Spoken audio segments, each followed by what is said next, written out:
அன்பார்ந்த பெரியவர்களே, தாய்மார்களே, அன்புக்குரிய சகோதர சகோதரிகளே, உங்களுக்கு எல்லாம் முதலில் வணக்கத்தை தெரிவித்துக் கொள்கின்றோம், நன்றிகளை தெரிவித்துக் கொள்கின்றோம். கொண்டிருக்கின்றோம்.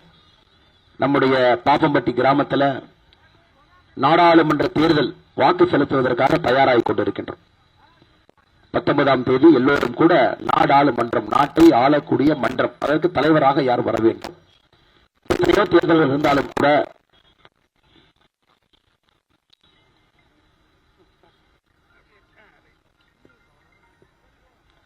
எத்தனையோ தேர்தல்கள் நடந்தாலும் கூட உள்ளாட்சி பிரதிநிதிகளுக்காக ஒரு தேர்தல் நடக்குதுங்க. எம்எல்ஏ முதல்வராக யார் வர வேண்டும் ஒரு தேர்தல். ஆனால் இந்த தேர்தல் பாரதத்தினுடைய பிரதமராக யார் வர வேண்டும் என்பதற்கான தேர்தல் என்பது நமக்கு தெரியும். வேற எதுக்குமே நம்ம யோசிக்கலீங்க. ஐயா, பிரதமரா யார் வரணும் என்று எல்லோரும் கூட ஒருமித்த கருத்தில் இருக்கின்றோம். காஷ்மீரிலிருந்து கன்னியாகுமரி வரை, குஜராத்திலிருந்து நாகாலாந்து வரை ஒரே மித்த கருத்தில் இருக்கின்றோம். பிரதமர் நாற்காலிக்கு தகுதியான, இன்னும் தகுதிப்படுத்தக்கூடிய ஒரு நபர் ஒருத்தர் இருக்காருன்னா அது பாரத பிரதமர் நரேந்திர மோடி அவர்கள் மட்டும்தான். அவருக்கு நிகர் அவர் மட்டும்தான், வேற யாருமே இல்லைங்க. இதே கேள்வி நான் திருப்பி கேட்கிறேங்க. இன்னைக்கு திராவிட முன்னேற்ற கழகம் தலைமையிலான இந்தி கூட்டணி தமிழ்நாட்டில் இருக்குதுங்க. காங்கிரஸ் தலைமையிலான இந்தி கூட்டணி எல்லா இடத்துலயும் சுத்திட்டு இருக்காங்க. 8 மாதம் ஆச்சு. தமிழ்நாட்டில் எலெக்ஷன் பிரச்சாரமே நிறைவுக்கு வரப்போகுது. நாளை கடைசி நாள். ஆனா திமுக காரங்க கூப்பிட்டு, திமுக தலைவர்களை கூப்பிட்டேன்னு பிரதமரா யாருன்னு வேட்பாளர் கேட்ட தெரியாது அப்படிமா. 2004 இதே போல அன்னைக்கு பாத்தீங்கன்னா ஐக்கிய முற்போக்கு கூட்டணி இருந்தது, காங்கிரசினுடைய கூட்டணி. 2004 நம்மள ஓட்டு போட்டாச்சுங்க, ஓட்டு பெட்டு எண்ணியாச்சு, ரிசல்ட் வந்தாச்சு. ஆனா பிரதமர் யாருன்னு தெரியல.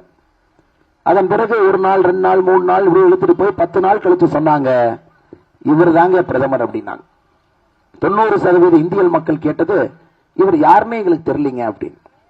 அவங்களா சொன்னாங்க, இல்ல நாங்க 10 பேர் முடிவு பண்ணிட்டோம், மன்மோகன் சிங் அவர்கள் தான் பிரதமர், நாங்கள் முடிவு செய்து விட்டோம். அதே 10 பேர் இன்னைக்கு கிளம்பி இருக்கிறாங்க. அதே மம்தா பானர்ஜி அவர்கள், அன்னைக்கு கலைஞர் கருணாநிதி அவங்க இருந்தாங்க, இன்னைக்கு பையன் ஸ்டாலின் இருக்காரு, அதே ஃபரூக் அப்துல்லா, எல்லோரும் இணைந்து பிரதம மந்திரி வேட்பாளரே இல்லாம மக்களை ஏமாற்றிக் கொண்டிருக்கின்றார்கள். அருமை சகோதர சகோதரிகளே, பிரதம மந்திரி என்பவர் முக்கியமானவர். அவர் எப்படிப்பட்டவர் என்பதை நீங்கள் தெரிந்திருக்க வேண்டும். இந்த நாடு எந்த பாதையிலே செல்ல வேண்டும், அடுத்த 5 ஆண்டு காலம் ஆட்சி எப்படி இருக்க வேண்டும் என்பதெல்லாம் ஒரு பிரதம மந்திரி முடிவு செய்யலாம். இன்னைக்கு மோடி அவருடைய ஆட்சியை 10 ஆண்டு காலமாக பார்த்துக் கொண்டிருக்கின்றோம். ஒரு நல்லாட்சி நடந்து கொண்டிருக்கிறது. ஏழை தாயாக இருக்கட்டும், விவசாய பெருமக்களாக இருக்கட்டும், பெண்களாக இருக்கட்டும், இளைஞர்களாக இருக்கட்டும், எல்லோரையும் மையப்படுத்தி முன்னிலைப்படுத்தி நம்முடைய ஆட்சி நடந்து கொண்டிருக்கிறது.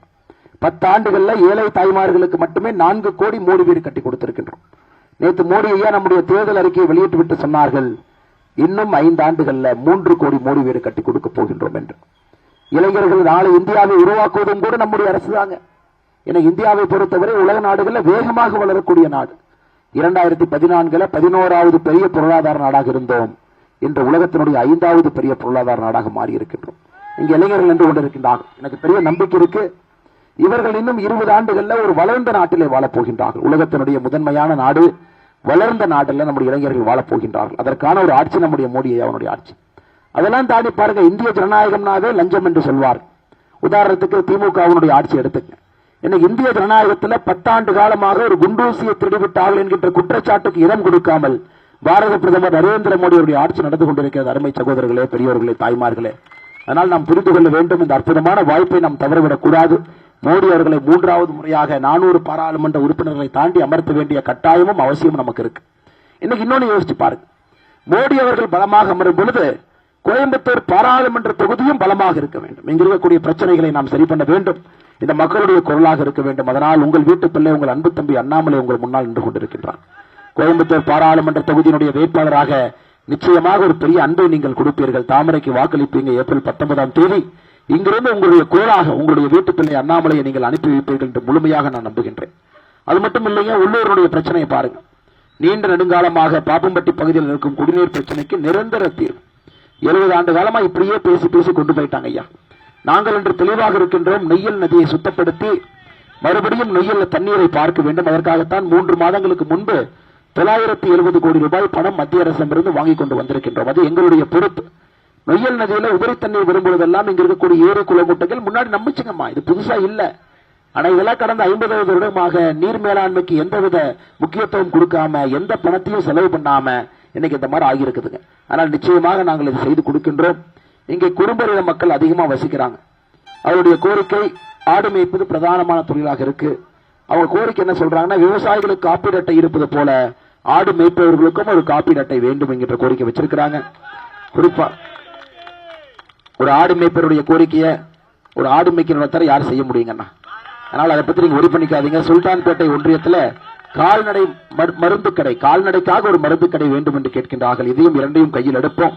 பாப்பம்பட்டியிலிருந்து பாப்பம்பட்டி பிரிவு, பல்லடத்திலிருந்து செட்டிபாளையம் சாலை விரிவுபடுத்தி கொடுக்க வேண்டும் என்று சொல்லுகின்றீர்கள். பாருங்க, போக்குவரத்து அதிகமா இருக்கு, மக்கள் அதிகமா இருக்கிறாங்க, டூ வீலர் அதிகமா இருக்கு, உறுதியாக சாலை விரிவுபடுத்தி கொடுக்கின்றோம். இந்த கோரிக்கையை ஏற்றுக்கொண்டு நிச்சயமாக நாங்கள் செய்கின்றோம் என்று சொல்லி இங்க இருக்கக்கூடிய எல்லா தலைவர்களுக்கும் கூட நான் நன்றி சொல்ல வேண்டிய நேரம் இது. முன்னாள் ஊராட்சி மன்ற தலைவராக உங்களுடைய அன்பையெல்லாம் பெற்றக்கூடிய ஐயா SRT நஞ்சப்பன் அவர்களுக்கு நெஞ்சார்ந்த நன்றிகளை தெரிவித்துக் கொள்கின்றேன். 7வது வார்டு கவுன்சிலராக இருக்கக்கூடிய அருமை சகோதரர் கார்த்திகேயன் அவர்களுக்கு, 9வது வார்டு கவுன்சிலராக இருக்கக்கூடிய அருமை சகோதரர் தேவராஜ் அவர்களுக்கு, அம்மா மக்கள் முன்னேற்ற கழகத்தினுடைய மாநில விவசாய அணியினுடைய இணைச் செயலாளர் அண்ணன் தாமோதரன் அவர்களுக்கு என்னுடைய நெஞ்சார்ந்த நன்றிகளை தெரிவித்து, பாரதிய ஜனதா கட்சியினுடைய ஒன்றிய துணைத் தலைவர் அண்ணன் கண்ணன் அவர்களுக்கு, எங்க இருக்கக்கூடிய எல்லா அண்ணன் கோபால் அவர்களுக்கு, எல்லா பாரதிய ஜனதா கட்சியினுடைய அன்பு சொந்தங்களுக்கு, எங்க இருக்கக்கூடிய எல்லா நண்பர்களுக்கு, அருமை சகோதரர் முத்துராஜ் அவர்களுக்கு நெஞ்சார்ந்த நன்றிகளை தெரிவித்து, அடுத்த 2 நாட்கள் உங்களுக்கு தெரியும் திராவிட முன்னேற்ற கழக அரசி அஸ்திரம் தேர்தலுக்கு 2 நாட்களுக்கு முன்பு கரண்ட் ஆஃப் பண்ணு கொடு.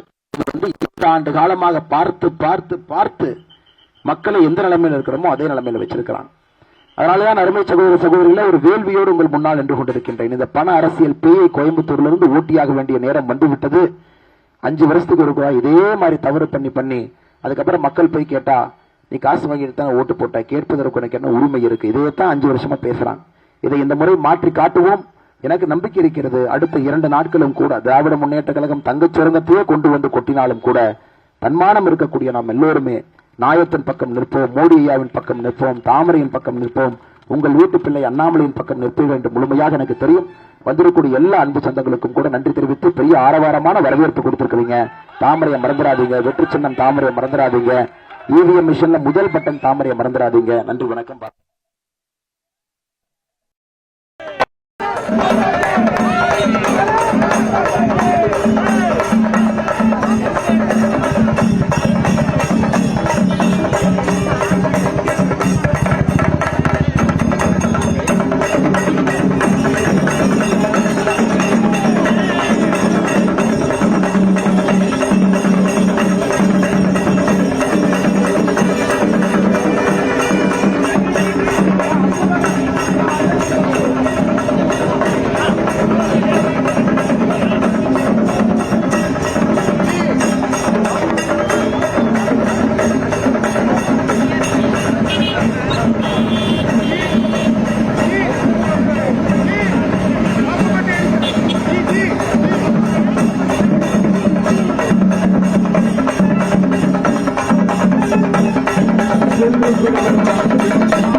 அண்ணாமலை அவர்கள் தாமரை சின்னத்திற்கு வாக்களிக்க வேண்டுமா என்பதை எல்லாம் கைவிட்டு கேட்டுக் கொண்டு வந்திருக்கிறார்கள். சகோதரர்களே, சகோதரிகளே, பாப்பப்பட்டிவாழ் பெரியவர்களே, சான்றோர்களே, மறந்து விடாதீர்கள். தாமரை சின்னம், தாமரை சின்னம். வருகின்ற வெள்ளிக்கிழமை காலையிலே முதல் சின்னமாம், முத்தான சின்னமாம் தாமரை சின்னத்திலே வாக்களித்து உங்கள் வீட்டு பிள்ளை, உங்கள் தம்பி அண்ணாமலை அவர்களை பாராளுமன்றத்துக்கு அனுப்ப வேண்டுமாய் கேட்டுக் கொள்கிறோம். ஊழல்வாதிகளின் சிம்ம சொப்பனமாக திகழ்கின்ற நமது வெற்றி வேட்பாளர் அண்ணாமலை அவர்களுக்கு தாமரை சின்னத்திலே வாக்களிக்க வேண்டுமாய் அன்போடு கேட்டுக்கொள்வோம்.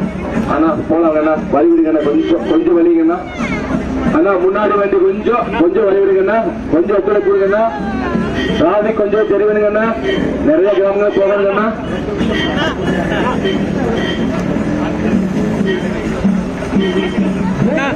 முன்னாடி கொஞ்சம் வலிங்கண்ணா. ஓகேங்கண்ணா. சகோதரர்களே, நமது சின்னம் தாமரை.